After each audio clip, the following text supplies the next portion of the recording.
एक टाइम वो आता है कि उसकी रूह उसके जिस्म से निकल जाती है। एक टाइम वो आता है कि बंदा इस दुनिया से चला जाता है। जब मर के जाओगे, इल्म दीन नहीं सीखा होगा और पूरी जिंदगी बगैर सीखे नमाज पढ़ी होगी, बगैर सीखे वुजू बनाया होगा, बगैर सीखे आपने ये काम किए होंगे। जब पूछा जाएगा कि तूने नमाज क्यों नहीं पढ़ी, रोज़े महशर के जान उदास बुअत अवली पुरशिशे नमाज बुअत, जब पूछा जाएगा कि तूने नमाज क्यों नहीं पढ़ी, तो बंदा कहेगा मैंने तो नमाज पढ़ी थी मौला। तो आवाज आएगी, उससे कहा जाएगा, उससे फरमाया जाएगा कि तूने नमाज कैसे पढ़ी, तूने तो पाकी हासिल नहीं की। वो कहेगा परवरदिगार आलम मैंने तो गुस्ल किया था, मैंने तो नमाज भी पढ़ी, मैं तो गुस्ल भी किया, पाकी भी हासिल की। तो रब फरमाएगा तूने किस तरीके से पाकी हासिल की, जो तुझ पर फर्ज था, गुस्ल के जो फराइज थे तूने वो तो अदा नहीं किए, तो फिर तेरी पाकी कैसी हुई? जब तू पाक नहीं हुआ तब तेरी नमाज भी नहीं हुई। क्या तुझे मेरे महबूब ने ना बताया था, मेरे महबूब ने नहीं समझाया था? क्या तूने मेरे महबूब की हदीस पे अमल नहीं किया था? तलबुल इल्मी फरीज़तुन अला कुल्ली मुस्लिमी व मुस्लिमा, कि इल्म दीन सीखना हर मुसलमान मर्द औरत पर जरूरी है। अब मुझे बताएं, ये उज़्र उसका कबूल नहीं होगा कि मौला मैं नहीं जानता, मैं नहीं जानता, ये उज़्र कबूल नहीं किया जाएगा। याद रखें, जब जब शादी की तकरीब होती है, शादी का मौका आता है, जब निकाह की महफिलें सजती हैं, जब निकाह का वक्त आता है, अब जब इल्म दीन सीखा नहीं होगा, हुजूर की हदीस पर अमल नहीं किया होगा, अब शादी होगी। और शादी होने के बाद शौहर ने अगर बीवी को सताना शुरू किया, शौहर ने अगर बीवी को परेशान करना शुरू किया, चूंकि इल्म हासिल नहीं किया, और इल्म हासिल नहीं किया तो उसे हुकूक नहीं मालूम कि शौहर के क्या हुकूक है, बीवी को नहीं पता, बीवी के क्या हुकूक है, शौहर को नहीं पता। अब जब उससे पूछा जाएगा कि तूने अपनी बीवी को बेजा परेशान क्यों किया, बेजा क्यों सताया, तो कहेगा मौला मुझे पता नहीं था। तो ये उज़्र कबूल नहीं होगा, क्योंकि रब फरमाएगा क्या तूने मेरे महबूब की हदीस पर अमल नहीं किया? तलबुल इल्मी फरीज़तुन अला कुल्ली मुस्लिमी व मुस्लिमा, तूने इल्म दीन सीखा क्यों नहीं? जबकि इल्म दीन सीखना फर्ज है, इल्म दीन सीखना जरूरी है। तो अब हमारे उलमा इसी बात को लेकर, अब ऐसी बहुत सी चीजें हैं, हमारे उलमा को फिक्र लाहिक हुई, हमारे उलमा हमारे बुजुर्गों ने उनकी रातों की नींदें उड़ गईं, इस चीज ने उनको तड़पा के रख दिया कि अब कोई 60 साल का है, कोई 50 साल का है, कोई 40 साल का है, अब इनको बिज़ाब्ता मदरसे तो भेजा नहीं जा सकता। अब मुझे बताएं, कोई 50 साल का, कोई 60 साल का, उससे कह दिया जाए कि जनाब आप मदरसे चले जाएं, कोई जाएगा मदरसे? तो मदरसे जाकर अब वो इल्म हासिल नहीं कर सकता। क्यों?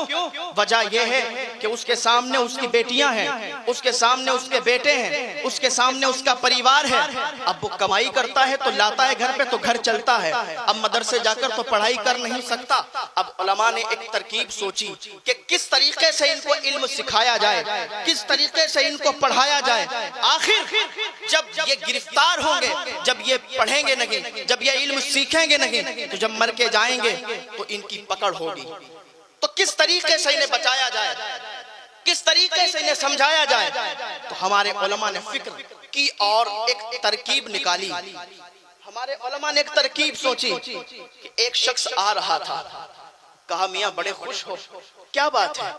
कहा हजरत हमारे घर पे एक शादी की महफिल है, हमने अपने बेटे की शादी कर रहे हैं, हम अपने बेटे की शादी की तरकीब कर रहे हैं, हम अपने बेटे की शादी करने वाले हैं। तो हजरत ने फरमाया कि मियाँ जब तुम अपने बेटे की शादी कर रहे हो तो क्यों ना, क्या ही कितना अच्छा होता, बेटा नीचे रख दो पैसे, कितना अच्छा होता कि तुम अपने बेटे की या बेटी की शादी भी करते, लेकिन उस मौके पर तुम महफिल मिलाद शरीफ भी मुनाकिद कर लेते, महफिल मिलाद शरीफ भी कर लेते, तुम्हारी शादी भी हो जाती। और शादी की महफिल में जब तुम महफिल मिलाद शरीफ मुनाकिद करते तो हुजूर से मोहब्बत का इजहार भी हो जाता, उलमा आते और आने के बाद तुम्हें शादी का मसला समझाते।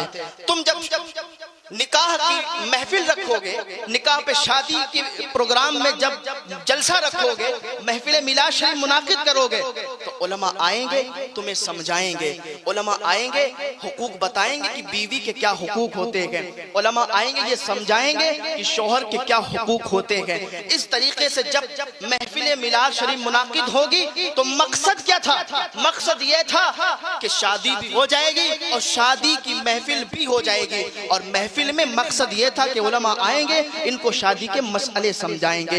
इसी तरीके से जब अकीका की किसी ने महफिल की तो पूछा मियाँ क्या कर रहे हो? का अकीका कर रहे हैं। का अकीका कर रहे हो, बहुत अच्छी बात है, लेकिन अगर तुम अकीका करने से पहले एक महफिल मिलाद शरीफ को मुनाकिद कर लो तो तुम्हारा अकीका हो जाएगा।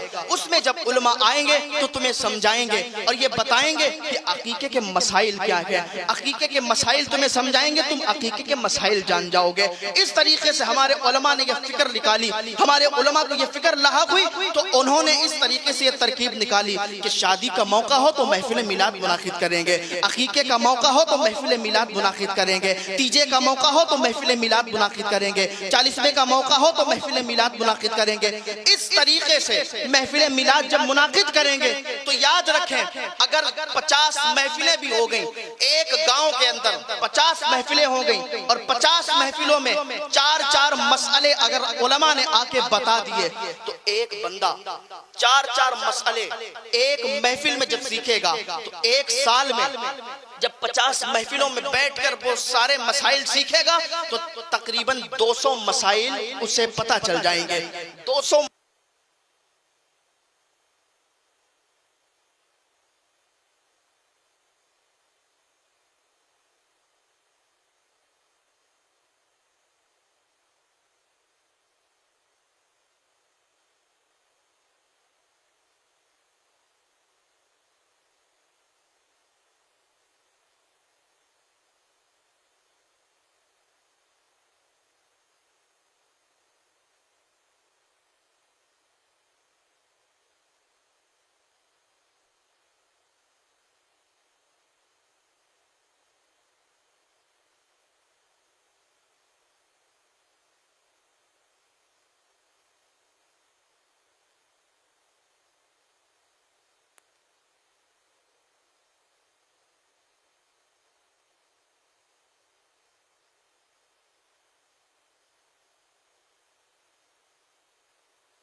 दुरूद शरीफ पढ़ें। अल्लाहुम्मा सल्ली अला सय्यिदिना व मौलाना मुहम्मदिन व अला आलि मुहम्मदिन व बारिक वसल्लम। सल्लु अलैहि सलातु वस्सलाम अलैका या रसूलल्लाह सल्लल्लाहु अलैहि वसल्लम। जो भी हजरात चले गए हैं उनको मैं दोबारा बुलाऊंगा नहीं, क्योंकि ये वो महफिल है जहाँ जिक्र हबीब होता है, खुद खुदा भी करीब होता है। ऐसी महफिलों में बैठने वाला आदमी खुश नसीब होता है।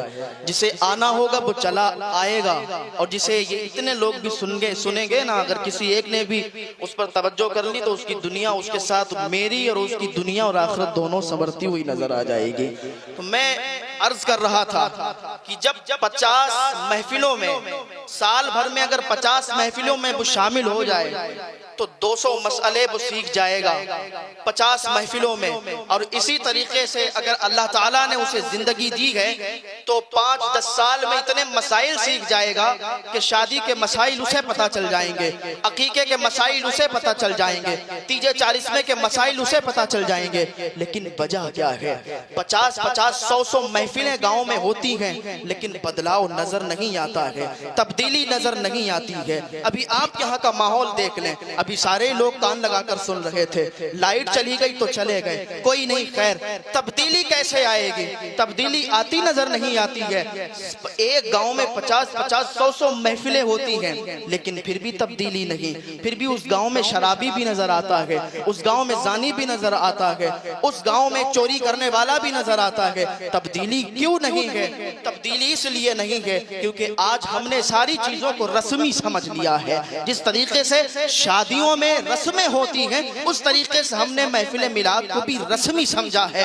हमने सोचा है कि जब शादी की महफिल होगी तो फिर महफिल मिलाद मुनाकिद होगी, उलमा आएंगे, अपनी बात करेंगे, चले जाएंगे। हमने उस पर अमल नहीं किया। हमें इस पर अमल करना होगा, हमें इस पर तवज्जो से सुनना होगा, हमें इसका मकसद समझना होगा। क्योंकि आजकल के हमारे जो उलमा हजरात हैं, अल्लाह ताला सबको सलामत रखे, लेकिन कुछ ऐसे भी खुतबा है, कुछ ऐसे भी खतीब हैं कि जिनके अंदर लिल्लाहियत बाकी नहीं है, जो अपने बयान के अंदर लिल्लाहियत नहीं देते। इसलिए वो आते हैं सिर्फ तेरी मेरी इधर उधर की बुराई करके, इधर उधर की बातें करके, मिंबर से रस्मी तौर तरीके से खतीब खिताबत करके और चले जाते हैं। इसीलिए तब्दीली नजर नहीं आती है, इसीलिए हमारे अंदर बदलाव पैदा नहीं होता है। अल्लाह ताला फरमाता है, ऐ मेरे बंदो, तुम अल्लाह ताला की दी हुई जो नेमतें हैं उनको जिक्र करो, उनका चर्चा करो, उनका शुक्र अदा करो। अल्लाह ताला ने फरमाया कि नेमतों का जिक्र करो। अब अल्लाह ताला का हुक्म यह है कि नेमतों को जिक्र किया जाए, लेकिन खबर क्या दी गई कि नेमतें इतनी हैं कि गिनती से बाहर हैं, यानी गिन नहीं सकते। तो अब मुझे बताएं, जो चीज गिनती से बाहर हो उसको हम गिन कैसे सकते हैं?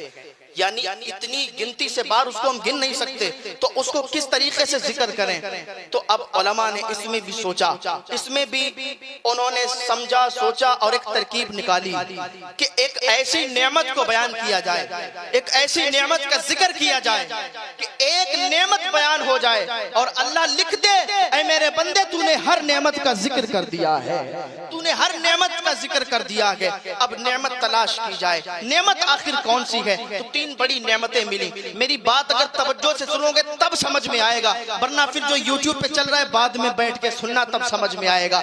तो 3 बड़ी नेमतें, उनमें से अपना वजूद, अपना जिस्म भी एक बड़ी नेमत है। कि हमारा जिस्म जो है ये बड़ी नेमत है, इसलिए कि हमारे पास जिस्म है तो हमें नेमतें मिल रही हैं। जिस्म है तो ये शरबत आ रहा है, हमारा जिस्म है तो ये शरबत हम पी सकते हैं। अगर जिस्म ना होता, अगर वजूद ना होता तो ये शरबत नहीं पी सकते थे। पता चला जिस्म है तो ये शरबत पी रहे हैं। जिस्म ये बहुत बड़ी नेमत है, लेकिन अब हमारा जिस्म तो है, हमारा वजूद तो है, लेकिन ये किसके सबब है?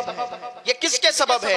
ये हमें वजूद किसके सबब मिला? तो एक सीधा सा जवाब आपको देते हैं कि हमारा जिस्म ये हमारे माँ बाप के सबब है। कि अगर माँ बाप ना होते तो फिर जिस्म ना होता। क्योंकि जब कोई चीज वजूद में आती है उसकी 4 इल्लतें होती हैं, 2 मैं आपको समझाना चाहता हूँ। एक इल्लत मादी होती है और एक इल्लत फाइली होती है। आप कहेंगे जनाब ये इल्लत मादी क्या हुआ, इल्लत फाइली क्या हुआ? तो मैं आपको समझाता हूँ। हमारी तरफ वो जो मिट्टी से बर्तन बनाए जाते हैं, मिट्टी से जो बर्तन बनते हैं उनको उसको कुम्हार कहते हैं, इधर क्या कहते हैं पता नहीं, लेकिन जो मिट्टी से बर्तन बनाता है तो जिसने बनाया वो इल्लत फाइली हो गया।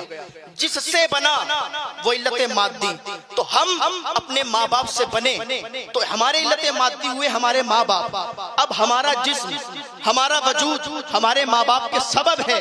तो हम हमारे माँ बाप के सबब हम पैदा हुए, तो हमारे माँ बाप किसके सबब आए? तो एक सीधा सा जवाब कि वो अपने माँ बाप के सबब। फिर वो किसके सबब आए? वो अपने माँ बाप के सबब। वो किसके सबब? वो अपने आबाओ अजदाद के सबब। तो बात यूं ही चलेगी या कहीं पर रुकेगी? तो जब ये सवाल हुआ कि बात यूं ही चलती चली जाएगी या कहीं पर रुकेगी, तो जवाब आया ये बात हजरत आदम अलैहिस्सलाम पर रुक जाएगी।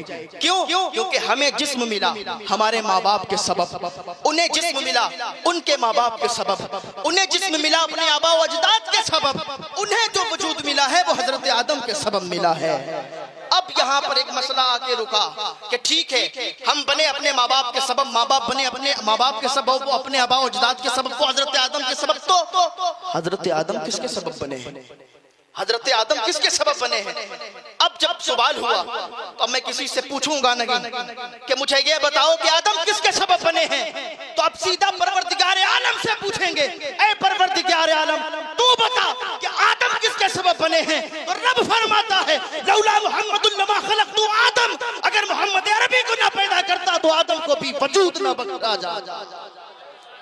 अगर मोहम्मद अरबी ना होते तो फिर आदम भी ना होते, न जमी होती न जमा होता, न मक्की होती न मका होता, न चुनी होती न चुना होता, न जमीन की पस्ती होती, न मोम की नरमी होती, न हीरे की झलक होती, न मोती की चमक होती। कि जो कुछ बना है या आमना के लाल के सदके में बना है। वो जो न थे तो कुछ न था, वो जो ना हो तो कुछ ना हो। जान है वो जहान की और जान है तो जहान है, जान है तो जहान है।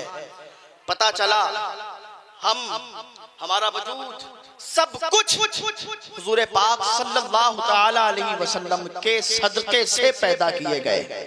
हुजूर ना होते तो फिर कुछ भी ना होता, हुजूर है तो सब कुछ है। हुजूर की वजह से हम भी यहाँ पर मौजूद हैं। अगर हुजूर ना होते तो फिर कुछ ना होता। तो बात चल रही थी हजरत आदम अलैहिस्सलाम से ही हजरत हव्वा को बनाया गया। अब जब हजरत हव्वा को पैदा किया गया, अब चूंकि जिन्स की तरफ माइल होती है, तो हजरत आदम अलैहिस्सलाम ने हजरत हव्वा को छूना चाहा।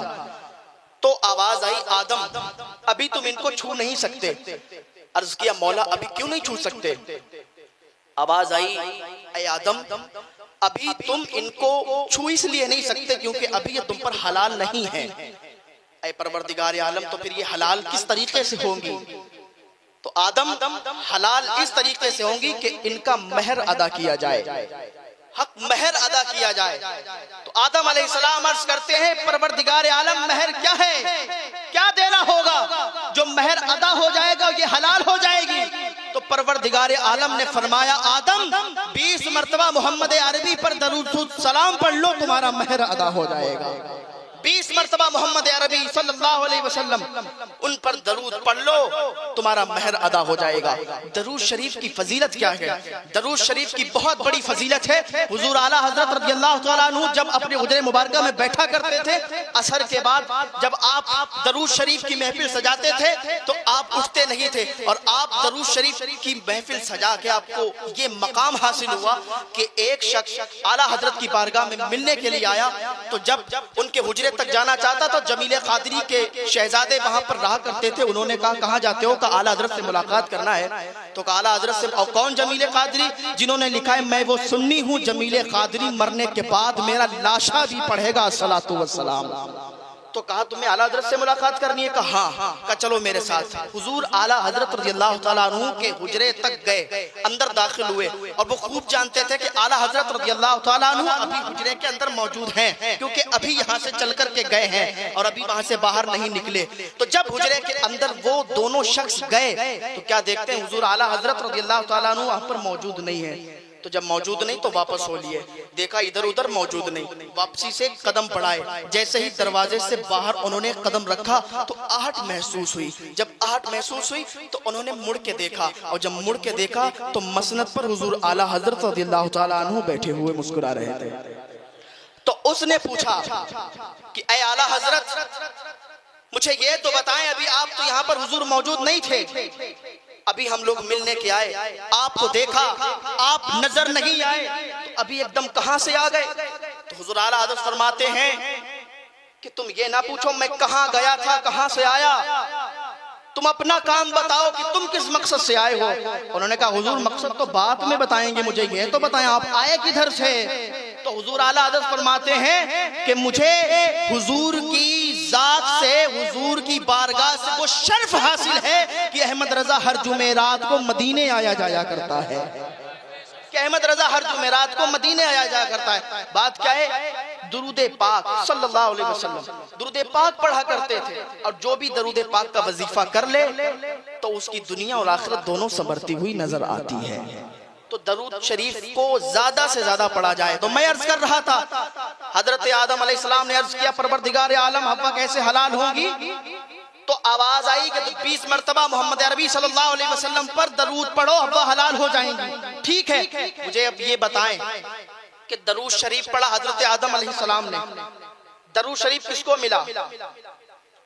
बोले जरा, दरूद शरीफ किसको मिला? दरूद शरीफ हुजूर पर पढ़ा गया तो दरूद शरीफ हुजूर को मिला, और हजरत आदम को दरूद के बदले क्या मिला? हजरत हव्वा मिली। तो जब हजरत हव्वा हजरत आदम को मिल गई और हुजूर को दरूद मिल गया, तो जिसका हक था उसे क्या मिला? हजरत हव्वा को क्या मिला? हजरत हव्वा को क्या मिला? तो उलमा लिखते हैं आदम को दरूद के बदले में हव्वा मिल गई, और हव्वा को क्या मिला? हुजूर को दरूद मिल गया, आदम को हव्वा मिल गई, और हव्वा को बदले में नूरे मुस्तफा मिल गया है। हव्वा को बदले में नूरे मुस्तफा मिल गया। तो उलमा ने निकाली एक सूरत कि जिसने सबसे बड़ी जो नेमत है वो हुजूर की जात है, और जिसने हुजूर का जिक्र कर दिया समझे कि सारी नेमतों का जिक्र हो गया है। जिसने हुजूर की नेमत, हुजूर का जिक्र कर दिया, वो समझे कि उसने हर नेमत का जिक्र कर दिया है। तो अल्लाह ताला की दी हुई नेमतों पर उसका शुक्रिया अदा किया करें। आंख अल्लाह ताला ने अता फरमाई, तो आंख का शुक्र यह है कि आंख से कभी भी गलत चीज को ना देखें। ये पाँव अल्लाह ताला की नेमत है, तो इसका शुक्र यह है कि ये कभी गलत रास्ते पर ना जाए। हाथ ये अल्लाह ताला ने अता किए हैं, तो हाथों का शुक्र यह है कि इनसे कभी गलत चीजों को ना छुएं। जबान का शुक्र यह है कि इससे कभी गलत चीज ना बोलें, गलत बात ना कहें। मुंह का शुक्र यह है कि इससे कभी हराम लुकमा मुंह के अंदर ना जाए। तो अल्लाह ताला की दी हुई नेमतों पर उसका शुक्र अदा करो। शादी की महफिल है, शादी की ये तकरीब है, बात तो मैं और लंबी करना चाहता था, लेकिन अगर आप इजाजत देंगे तो आपके कहने पर मैं थोड़ी सी गुफ्तगू और करने के लिए तैयार हूं। अगर आप लोग इजाजत देते हैं तो हुजूर के नाम पर बोल दें सुभान अल्लाह। अब चूंकि शादी की तरकीब है, हमारे यहाँ लोगों ने गांठ बांध ली है कि हुजूर हमें बख्शवा लेंगे, और बिल्कुल हक बात है कि हुजूर बख्शवाएंगे। हम नमाज नहीं पढ़ते, लोग कहते हैं नमाज नहीं पढ़ते तो क्या हुआ, हुजूर तो बख्शवा लेंगे। अरे भाई, हुजूर की आंखों की ठंडक नमाज है, और हुजूर फरमाते हैं कि तुम तब तक मोमिन नहीं हो सकते जब तक तुम अपने माल औलाद सारी चीजों से सबसे ज्यादा मुझसे मोहब्बत ना करो। तो जब सबसे ज्यादा हुजूर से मोहब्बत करने पर हम मोमिन होते हैं, तो हमें ये हक क्या है कि हम कहते हैं कि हम नमाज नहीं पढ़ते, रोजा नहीं रखते, हज नहीं करते, ज़कात नहीं देते, तो हमें हुजूर तो बख्शवा ही लेंगे। ये बात बिल्कुल गलत है, इसको बिल्कुल ना कहा जाए, बल्कि नमाजों की पाबंदी करो। हुजूर तो बख्शवाने वाले, हुजूर तो बख्शवाएंगे। हुजूर किस किस को बख्शवाते हैं? हुजूर के पास एक सहाबी हैं जो उनकी खिदमत में रहा करते हैं, रबिया बिन काब उनका नाम है, और वो हुजूर की खिदमत में है। हुजूर पाक सल्लल्लाहु अलैहि वसल्लम को एक दिन वुजू करवा रहे थे। हुजूर पाक सल्लल्लाहु अलैहि वसल्लम ने फरमाया, ए रबिया, आज जो मांगना चाहते हो मांग लो, आज जो भी मांगना चाहते हो मांग लो। वो कहने लगे, या रसूलुल्लाह सल्लल्लाहु अलैहि वसल्लम, जो मांगूंगा वो मिल जाएगा। हुजूर ने फरमाया, आज जो तुम मांगोगे वो तुम्हें अता हो जाएगा। वो कहने लगे, या रसूलल्लाह, फिर तो बात अच्छी है कि मैं तो ये मांगना चाहता हूँ कि जन्नत में मेरा घर वहां पर हो कि मेरे घर की दीवार के दूसरे तरफ आपका घर हो। तो हुजूर पाक सल्लल्लाहु अलैहि वसल्लम ने फरमाया, जा रबिया, तुझे अता किया। कौन देता है? देने को मुंह चाहिए, देने वाला है सच्चा हमारा नबी, देने वाला है सच्चा हमारा नबी। तो बात शादी की महफिल की चल रही थी, तो आपको एक मैं वाकया बता के और फिर रुखसत हो जाना चाहता हूँ कि आज जहाँ हमारे नौजवान ये कहते हैं कि हम नमाज नहीं पढ़ते तो क्या हुआ, वहीं पर एक ऐसा भी नौजवान है कि जो हुजूर का सच्चा आशिक है और सब नमाजें हुजूर के पीछे पढ़ता है। यहाँ तक कि उसकी शादी थी और शादी वाले दिन भी इशा हुजूर के पीछे अदा करता है और इशा की नमाज पढ़ने के बाद हुजूर के पीछे बैठ जाता है। और हुजूर का तरीका यह था कि हुजूर जब इशा की नमाज पढ़ाते उसके बाद अपने दीवानों की तरफ रुख करके बैठ जाते और उन्हें दर्स दिया करते थे, उन्हें समझाया करते थे, उन्हें बताया करते थे, उनसे बातें किया करते थे। अब इसकी शादी है, इशा की नमाज अदा की और हुजूर पाक सल्लल्लाहु अलैहि वसल्लम के पीछे ये बैठ गया। रात काफी हो गई, हुजूर पाक सल्लल्लाहु अलैहि वसल्लम बताते रहे, समझाते रहे, रात ज्यादा हो गई। हुजूर की नजर इस पर पड़ी, हुजूर ने फरमाया, ए नौजवान, तेरी तो आज शादी थी, तू घर नहीं गया? वो कहने लगा, या रसूलल्लाह सल्लल्लाहु अलैहि वसल्लम, आपकी बातों में इतना गुम हो गया था, आपकी बातों में इतना डूब गया था कि घर जाने को याद ही नहीं रहा, ये याद ही नहीं रहा कि आज मेरी शादी थी। या रसूलल्लाह सल्लल्लाहु अलैहि वसल्लम, आप क्या हुक्म फरमाते हैं? हुजूर ने फरमाया, जा तू घर चला जा। अब वो नौजवान वहां से उठता है और उठने के बाद घर पे आता है। आने के बाद घर पे जैसे ही बैठता है, अभी इधर सही तरीके से बैठकर अपनी बीवी से बातें नहीं कर पाता, उधर हजरत बिलाल पूरे मदीने में आप घूम रहे हैं और आप ऐलान कर रहे हैं, ए मदीने वालों सुनो सुनो सुनो, हुजूर पाक सल्लल्लाहु अलैहि वसल्लम ने बुलाया है, हुजूर पाक सल्लल्लाहु अलैहि वसल्लम ने बुलाया है, जंग छिड़ चुकी है, जंग छिड़ गई है, मदीना को घेर लिया गया है, चलो जंग पर निकलना है। अभी ये घर पे बैठा था, अभी इससे सही तरीके से बातें भी नहीं कर पाई थी, उठा तलवार हाथ में ली और घर से बाहर निकलने लगा। बीबी ने रोका, ऐ मेरे सरताज कहाँ जा रहे हो? उसने कहा, आज मुझसे मत बोल। क्यों? क्योंकि मैं तेरे सर का ताज हूँ, मेरे सर का ताज मेरे मुस्तफा जाने रहमत सल्लल्लाहु अलैहि वसल्लम है, मेरे मुस्तफा ने बुलाया है, आज कोई जात मुझे नहीं रोक सकती। हुजूर पाक सल्लल्लाहु अलैहि वसल्लम के पास गया, जंग में चला गया, जंग में शामिल हुआ और जंग लड़ने लगा। यहाँ तक कि वो वक्त भी आ गया कि उसके इतने तीर, इतने नेज़े, इतने भाले और इतने जख्म हो गए कि जमीन पर गिर गया, सांसें लेने लगा। आखिरी वक्त आ गया, हुजूर पाक सल्लल्लाहु अलैहि वसल्लम दूर बैठे हुए थे। हुजूर पाक सल्लल्लाहु अलैहि वसल्लम के पास सहाबी आए, या रसूलल्लाह सल्लल्लाहु अलैहि वसल्लम, वो तो गिर गया है, अब वो तो उसका आखिरी टाइम आ गया है, वो आपका ऐसा दीवाना है कि शादी की पहली ही रात चला आया और आने के बाद जंग में शामिल हो गया और उसको इतने जख्म लगे हैं कि वो गिर चुका है, वो अब आखिरी सांसें ले रहा है। या रसूलुल्लाह सल्लल्लाहु अलैहि वसल्लम, उसको आपके पास ले आए। लोग सहाबियों ने उसे उठाया, सहाबा उठा के और हुजूर की तरफ ले जाने लगे। हुजूर ने फरमाया, रुक जाओ, उधर ही रुक जाओ। हुजूर ने हुक्म फरमाया, रुक जाओ, उसे मत लाओ इधर। सहाबी कहने लगे, या रसूलुल्लाह सल्लल्लाहु अलैहि वसल्लम, ये तो आपका दीवाना है, ये तो आपका मस्ताना है, आपके लिए जंग में आया और इसने अपनी जान को समझो कुर्बान कर रहा है आप पर, इसकी सांसें चल रही हैं। या रसूलुल्लाह सल्लल्लाहु अलैहि वसल्लम, आपके कदमों पर जान देना चाहता है, आपके कदमों पर अपनी जान को कुर्बान करना चाहता है। हुजूर ने फरमाया, इधर मत लाओ। या रसूलुल्लाह, जान तो आपके कदमों पर देना चाहता है। हुजूर फरमाते, सुनो, जो मेरे लिए कुर्बानी देता है, मुझे मिलने वो नहीं आता, उसे मिलने मैं जाया करता हूँ। मुझे मिलने फिर वो नहीं आता, बल्कि उसे मिलने मैं जाया करता हूँ। हुजूर पाक सल्लल्लाहु अलैहि वसल्लम उसके पास गए, बैठे, उसका सना हुआ सर, खून में लथड़ा हुआ सर अपने रान पर रखा, अपनी रान मुबारक पर रखा, अपनी गोद में रखा और उसकी तरफ देखने लगे और देख रहे थे तो उसके भी आंसू गिर रहे थे। हुजूर पाक सल्लल्लाहु अलैहि वसल्लम ने देखा, हुजूर के भी आंसू निकलने लगे, गोया के आंसू आंसू बातें कर रहे थे। मेरी दास्तान हसरत को सुना सुना के रोए, मेरे आजमाने वाले मुझे आजमा के रोए। कोई ऐसा अहले दिल हो जो फसाने मोहब्बत, मैं उसे सुना के रोऊं, वो मुझे सुना के रोए, मैं उसे सुना के रोऊं, वो मुझे सुना के रोए। और फिर सहाबा इकराम ने वो मंजर भी देखा, जब उसकी तदफीन हुई तो हुजूर के चेहरे पर दो रंग थे, हुजूर मुस्कुरा भी रहे थे और हुजूर की आंखों में आंसू भी थे, हुजूर उदास भी थे। सहाबा ने अर्ज किया, या रसूलल्लाह सल्लल्लाहु तआला अलैहि वसल्लम, गुस्ताखी माफ हो कि दो रंग चेहरे पर कैसे हैं? आप मुस्कुरा भी रहे हैं और आप उदास भी हैं। तो हुजूर सल्लल्लाहु अलैहि वसल्लम ने फरमाया, है मेरे सहाबा सुनो, उदास इसलिए हूँ कि बड़ा अच्छा नौजवान था, बड़ा अच्छा दोस्त था, बड़ा अच्छा यार था, जो जल्दी बिछड़ गया, इसलिए उदासी चेहरे पर आ जाती है। मुस्कुरा इसलिए रहा हूँ कि जब से ये यहाँ से गया है, जब से इसकी तदफीन हुई है, इसकी कब्र में इतनी हूरें आ गई है कि वहाँ पैर रखने की जगह बाकी नहीं है, वहाँ पाँव रखने की जगह बाकी नहीं है। तो इस तरीके से हमारे नौजवान हैं, इस तरीके से उनके अंदर जज्बा होता है, क्योंकि जो हुजूर का जो दीवाना हो जाता है वो हुजूर के नाम पर जाने कुर्बान कर देता है, और यही कहता है कि गुलामाने मोहम्मद जान देने से नहीं डरते, कि सर कट जाए या रह जाए कोई परवाह नहीं करते, ये सर कट जाए या रह जाए कोई परवाह नहीं करते। अल्लाह पाक की बारगाह में दुआ है कि अल्लाह ताला हम सबको नेक आमाल की तौफीक अता फरमाए, अल्लाह पाक हम सबको गुनाहों से बचने की तौफीक अता फरमाए।